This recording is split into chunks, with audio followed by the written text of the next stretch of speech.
A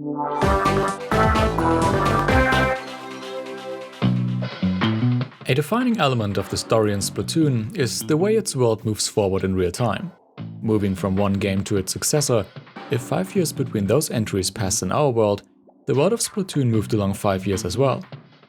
This chronological progress can be observed, for example, by how smartphones popped up in Splatoon 2 after they have been absent in the first game, or how Spike started using a tablet computer and appears to accept electronic payment after returning to Inkopolis Plaza 8 years after the events of Splatoon 1. These examples also highlight how a lot of the history and technological progress of this world is being partly mirrored from our real world. Now, that in itself is already widely known. However, there's some additional information that gives us even more understanding of this world's time system, or rather its era. In the original Splatoon, we were first introduced to the term Mollusk Era, describing the moment squid and octopus conquered the planet's surface and became the world's dominant species. You could assume that this term was just a one-off thing they came up with for this scroll specifically. However, it turns out the concept of the Mollusk Era bears much more consistency after all. In the booklet included with the CD release of the first game's original soundtrack, there are multiple in-universe articles that comment on a couple of the band's music. Most notably, in the article about Turquoise October and DJ Octavio, it explains how the Octarian band became widely known to the public during the Inkopolis Tower signal hijacking incident on November 6, 2014 of the Mollusk Era. This specific date was not chosen at random either.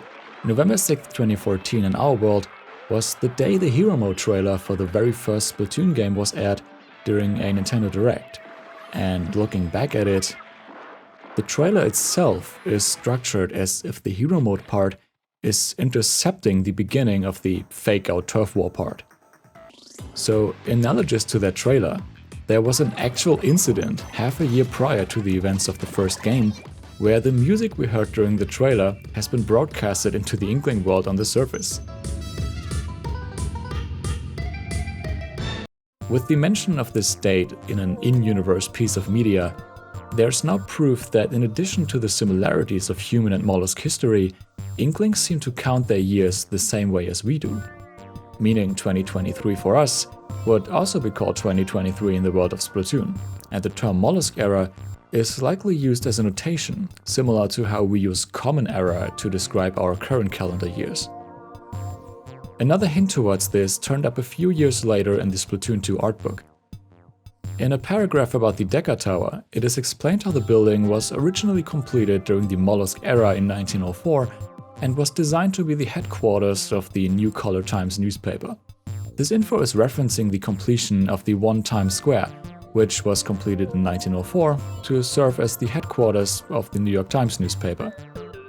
This gives us a little more context on how to place different events in the game's story.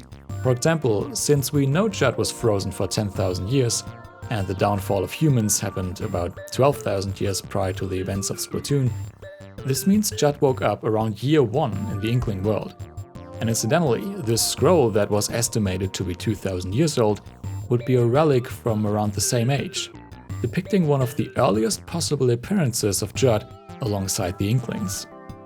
According to the Alterna logs, this is also the time the Arc Polaris' orbit started to decay, with the spacecraft starting its descent towards the Earth over the next 2,000 years, as it is suggested that Gris had been sleeping for 12,000 years before the Ark crashed and woke him up, sometime in the last few decades.